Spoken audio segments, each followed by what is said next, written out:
بسم اللہ الرحمن الرحیم۔ السلام علیکم ناظرین، اگر مرد ایک ایسی عورت سے مباشرت کرے جو اس کی بیوی نہیں ہے تو یہ زنا کہلاتا ہے۔ ضروری نہیں ہے کہ ساتھ سونے ہی کو زنا کہتے ہیں، بلکہ چھونا بھی زنا کا ایک حصہ ہے۔ کسی اجنبی عورت کو دیکھنا بھی آنکھوں کا زنا ہے۔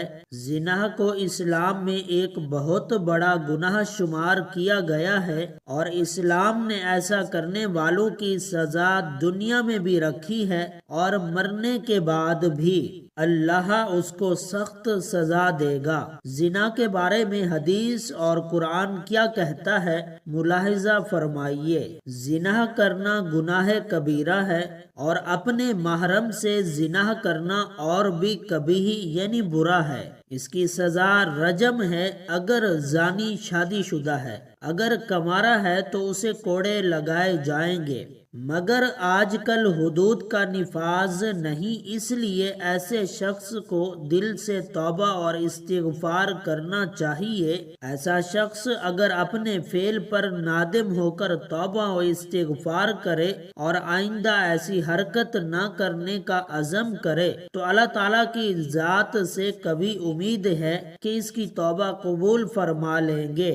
زنا کا شرعی ثبوت ہونے کے بعد زنا سے جو اولاد ہوگی اس کا نسب زانی سے ثابت نہ ہوگا، بلکہ وہ ولد الزنا ولد الحرام قرار پائے گا۔ زنا کی حرمت اور مذمت قرآن پاک کی بے شمار آیات اور احادیث مبارکہ میں وارد ہوئی ہے۔ ان کا حاصل یہ ہے کہ شرک کے بعد بڑے گناہوں میں سے سنگین ترین گناہ زنا ہے، جو انسان کو ہلاک اور برباد کرنے والا ہے۔ اس کی سخت ترین سزا ہے دنیا میں بھی اور آخرت میں بھی۔ شریعت نے زنا کے قریب بھی جانے سے منع کیا ہے، اس لیے بد نظری کو حرام کیا گیا، عورتوں پر پردہ واجب کیا گیا، بلا ضرورت پردہ کے ساتھ بھی باہر نکلنے سے انہیں منع کیا گیا۔ بخاری شریف میں ہے کہ رسول اللہ صلی اللہ علیہ وسلم نے فرمایا،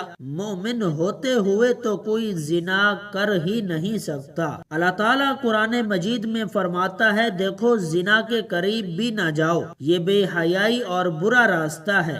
اگر زنا کرنے والے شادی شدہ ہوں تو کھلے میدان میں پتھر مار مار کر مار ڈالا جائے، اور اگر کنوارے ہوں تو 100 کوڑے مارے جائیں۔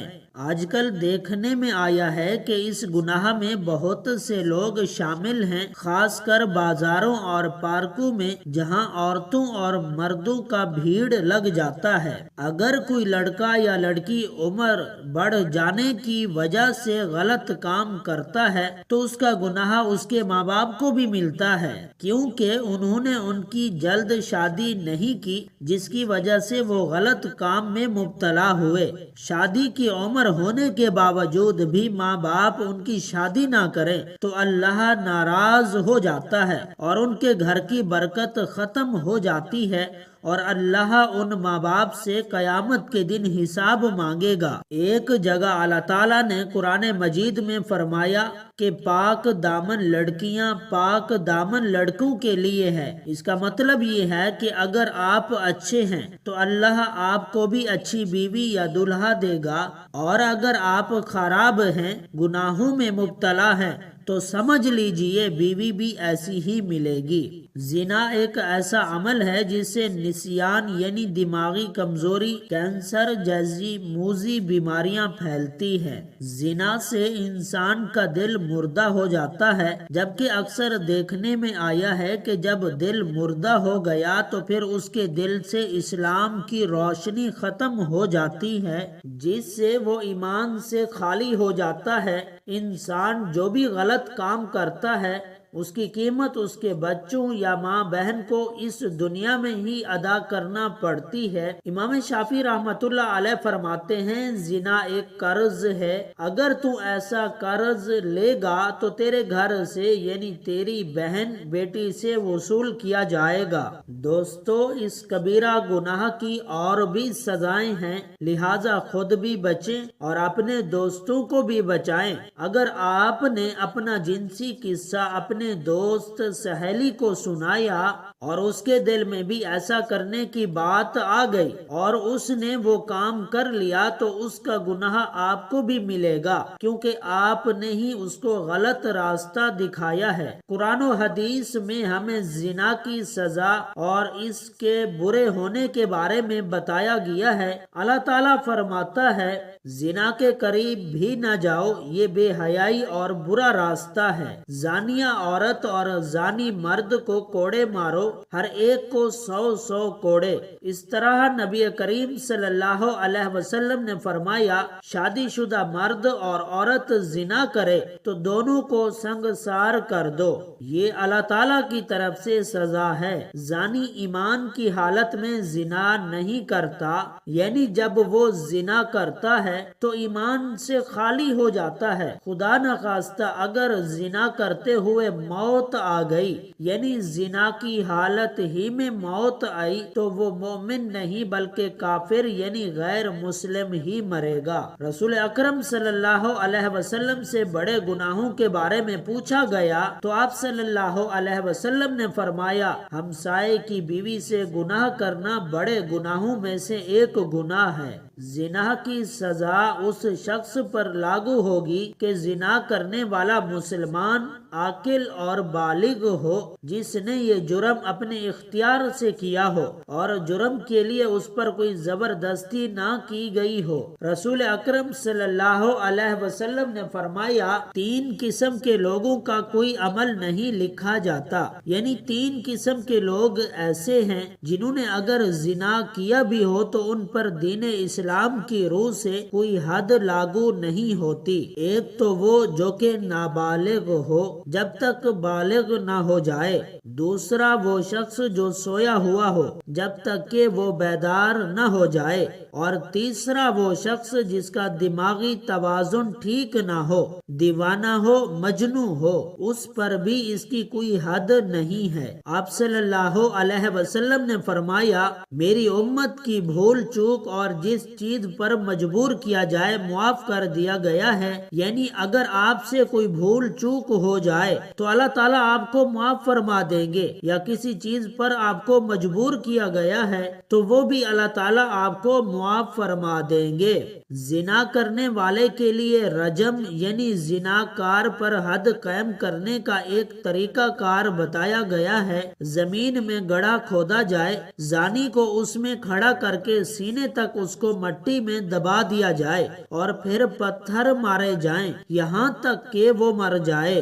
یہ کاروائی امام اور مسلمانوں کی ایک جماعت کے سامنے کی جائے۔ اللہ تعالیٰ کا فرمان ہے، اور ان کی سزا کے وقت ایمان والوں کی ایک جماعت حاضر ہونی چاہیے۔ رجم کے بارے میں عورت اور مرد کا حکم برابر ہے، البتہ عورت کے کپڑے باندھ دیے جائیں تاکہ وہ بے پردہ نہ ہو۔ اسلام عظمت و عفت کو سب سے بڑی قیمتی متاع قرار دیتا ہے اور اس کی حفاظت کو ہر شخص پر مقدم رکھتا ہے۔ چنانچہ زنا اسلامی معاشرے میں انتہائی گھنونا اور بدترین جرم ہے، اور اسلام میں اس جرم کی سخت ترین سزا مقرر ہے۔ اللہ تعالیٰ سورہ بنی اسرائیل میں فرماتا ہے کہ زنا کے قریب بھی مت جاؤ، بلا شبہ وہ بے حیائی اور برا راستہ ہے۔ اس آیت کریمہ میں زنا سے اس طرح روکا گیا، زنا کرنا تو دور کی بات بلکہ زنا کے قریب بھی نہ جاؤ۔ زنا ایک بہت ہی بری چیز ہے۔ حضرت عبداللہ بن مسعود رضی اللہ تعالیٰ عنہ فرماتے ہیں کہ میں نے رسول اکرم صلی اللہ علیہ وسلم سے پوچھا کہ سب سے بڑا گناہ کون سا ہے؟ آپ صلی اللہ علیہ وسلم نے فرمایا، سب سے بڑا گناہ یہ ہے کہ تم اللہ کے ساتھ کسی کو شریک ٹھہراؤ۔ میں نے پوچھا کہ اس کے بعد کون سا بڑا گناہ ہے؟ فرمایا، یہ کہ تم اس خوف سے اپنے بچے کو قتل کر دو کہ وہ تمہارے ساتھ ہی کھانا کھائے گا۔ میں نے پوچھا پھر کون سا بڑا گناہ ہے؟ آپ صلی اللہ علیہ وسلم نے فرمایا، یہ کہ تم اپنے پڑوسی کی بیوی سے زنا کرو۔ ابتدائے اسلام میں زنا کی سزا یہ تھی کہ زنا کرنے والے شادی شدہ عورتوں کو تاحیات گھروں میں بند کر دیا کرتے تھے اور کنواری لڑکیوں یا غیر شادی شدہ مردوں کو زنا کرنے پر زنجیروں سے باندھا جاتا اور انہیں شدید ڈانٹ ڈپٹ کی جاتی تھی، جیسا کہ اللہ تعالیٰ کا ارشاد ہے، اور جو تمہاری عورتیں زنا کریں تو ان پر 4 مردوں کی گواہی طلب کرو، پھر اگر وہ گواہی دے دیں تو ان عورتوں کو گھر میں بند کر دو یہاں تک کہ ان کو موت آ جائے یا اللہ تعالیٰ ان کے لیے کوئی راستہ بیان کر دے۔ مردوں میں سے جو لوگ زنا کریں تو تم ان کو خوب ڈانٹ ڈپٹ سے اذیت پہنچاؤ، پس اگر وہ توبہ کر لیں اور ٹھیک ہو جائیں اور سیدھے راستے پر آ جائیں تو ان کو کچھ نہ کہو، بے شک اللہ تعالیٰ بہت رحم کرنے والا ہے۔ اللہ تعالیٰ سے دعا ہے کہ اللہ تعالیٰ ہمیں زنا جیسی موذی مرض اور اس کبیرہ گناہ سے بچنے کی توفیق عطا فرمائے اور ہمارا خاتمہ ایمان پر فرمائے، آمین ثم آمین۔ ناظرین، صحیح بخاری کی ایک حدیث کے مطابق قرب قیامت کی ایک نشانی یہ بھی ہے کہ اقتدار غلط لوگوں کے ہاتھ میں دے دیا جائے گا۔ علماء کرام بھی اس کے متعلق کہتے ہیں کہ آج دنیا بھر کے ممالک کے حکمرانوں کی طرف دیکھیں تو صاف پتہ چلتا ہے کہ یہ نشانی بھی پوری ہو چکی ہے۔ صحیح بخاری میں ایک اور نشانی بتائی گئی ہے کہ قرب قیامت لوگ بلند ترین عمارتیں بنائیں گے، بنانے میں ایک دوسرے پر سبقت لے جانے کی کوشش کریں گے۔ آج ہم دیکھتے ہیں کہ وہی دور شروع ہو چکا ہے۔ دنیا بھر میں بلند و بالا عمارتیں کھڑی ہو چکی ہیں اور جس ملک میں سب سے بلند ترین عمارت موجود ہو وہاں کے حکمران اور شہری اسے فخر کا سبب گردانتے ہیں۔ اور اس جیسی دیگر کئی نشانیوں کے متعلق بھی علماء کا کہنا ہے کہ وہ پوری ہو چکی ہیں اور اب امام مہدی کا ظہور اور قیامت قریب تر آ چکی ہے۔ اللہ کے رسول نے قیامت کی نشانی بتلاتے ہوئے فرمایا کہ اونٹوں اور بکریوں کے چرواہے جو برہنہ بدن اور ننگے پاؤں والے وہ ایک دوسرے سے مقابلہ کرتے ہوئے لمبی لمبی عمارتیں بنوائیں گے اور فخر کریں گے۔ ریاض شہر میں عمارتوں کا یہ مقابلہ آج اپنے عروج پر پہنچ گیا۔ دبئی میں برج خلیفہ کی عمارت دنیا کی سب سے اونچی عمارت بن گئی، تو ساتھ ہی شہزادہ ولید بن طلال نے جدہ میں اس سے بھی بڑی عمارت بنانے کا اعلان کر دیا جو دھڑا دھڑ بنتی چلی جا رہی ہے۔ عرب کی عمارتیں سارے جہان سے اونچی ہو چکی ہیں۔ عرض کرنے کا مقصد صرف یہ ہے کہ پیارے رسول حضرت محمد صلی اللہ علیہ وسلم نے جو فرمایا وہ پورا ہو چکا ہے اور بتائی ہوئی پیش گویاں آج ہو بہو پوری ہو رہی ہیں۔ اب سوال یہ پیدا ہوتا ہے کہ اس کے بعد کیا ہوگا؟ اللہ کے رسول کی ایک اور حدیث ہے کہ قیامت سے پہلے سرزمین عرب دوبارہ سرسبز ہو جائے گی۔ سعودی عرب میں اب بارشیں شروع ہو چکی ہیں، مکہ اور جدہ میں سیلاب آ چکے ہیں۔ عرب سرزمین پہلے ہی جدید ٹیکنالوجی کو کام میں لا کر سرسبز بنانے کی کوشش کی گئی، وہ قطر کے موسم کی وجہ سے سرسبز بنتی جا رہی ہے۔ سعودی عرب گندم میں پہلے ہی خود کفیل ہو چکا ہے، پہاڑوں پر بارشوں کی وجہ سے سبزہ اگنا شروع ہو چکا ہے۔ یہ پیش گوئی بھی اپنے تکمیلی مراحل سے گزرنے جا رہی ہے اور جو حضور صلی اللہ علیہ وسلم نے فرمایا اسے ہم اپنی نگاہوں سے دیکھنے جا رہے ہیں۔ اگر حدیث میں غور کریں تو مشرق وسطی کے زوال کا آغاز ملک شام سے شروع ہوا، لیکن شاید عرب حکمران یا تو یہود و نصارہ کی چال سمجھ نہ سکے یا پھر بے رخی اختیار کی، لیکن وجہ جو بھی ہو یا نہ ہو، آپ صلی اللہ علیہ وسلم کی بتائی علامات کو تو ظاہر ہونا ہی تھا۔ چنانچہ حدیث پاک میں ارشاد ہوتا ہے کہ رسول اکرم نے فرمایا سب سے پہلے اہل شام تباہی اور بربادی کا شکار ہو جائیں گے تو پھر تم پہ کوئی خیر باقی نہ رہے گی۔ ناظرین یاد رکھیں، حدیث مبارکہ کی روح سے شام اور اہل شام سے امت مسلمہ کا مستقبل وابستہ ہے۔ اگر ملک شام ایسے ہی برباد ہوتا رہا تو پوری امت مسلمہ کی بھی خیر نہیں۔ ویسے تو 90% برباد ہو چکا ہے۔ اب جب کہ 5 سالہ خون ریزی میں 8 لاکھ بے گناہ بچے، بوڑھے، عورتیں شہید ہوئیں اور اتنی ہی تعداد میں زخمی یا معذور ہو چکے ہیں، لہٰذا شام مکمل تباہی کے بعد اب نزع کی حالت میں ہے۔ اس حدیث کے حساب سے عرب ممالک کے سنہری دور کے خاتمے کی اہم وجہ ملک شام کے موجودہ حالات ہیں۔ گویا نبی کریم صلی اللہ علیہ وسلم کی ایک اور حدیث ایک پیشگوئی کی علامت ظاہر ہو رہی ہے۔ یاد رکھیں کہ شام کے متعلق اسرائیل، روس، امریکہ جو بھی یہاں جھوٹے بہانے بناتے ہیں، لیکن ان سب کا اصل ہدف جزیرۃ العرب ہے، کیونکہ کفار کا عقیدہ ہے کہ دجال ہمارا مسیح ہے۔ اس وجہ سے یہ لوگ دجال کے انتظامات مکمل کر رہے ہیں، جس کے لیے مسلم ممالک میں عدم استحکام پیدا کرنا ہے، کیونکہ ملک شام پر یہ یہود و نصارہ قبضہ کرنا چاہتے ہیں اور یہ ہو کر رہے گا۔ حضرت امام مہدی علیہ السلام کے ظہور سے قبل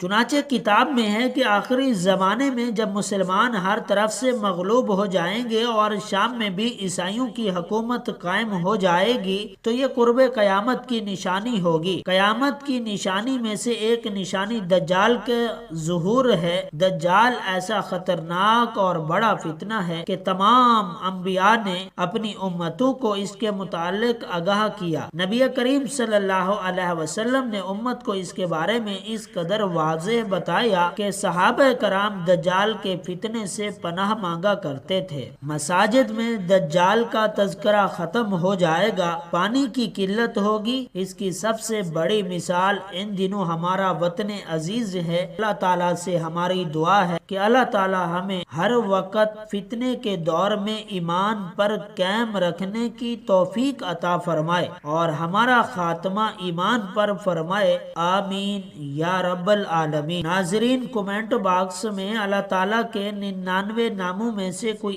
ایک نام ضرور ٹائپ کیجئے گا۔ والسلام۔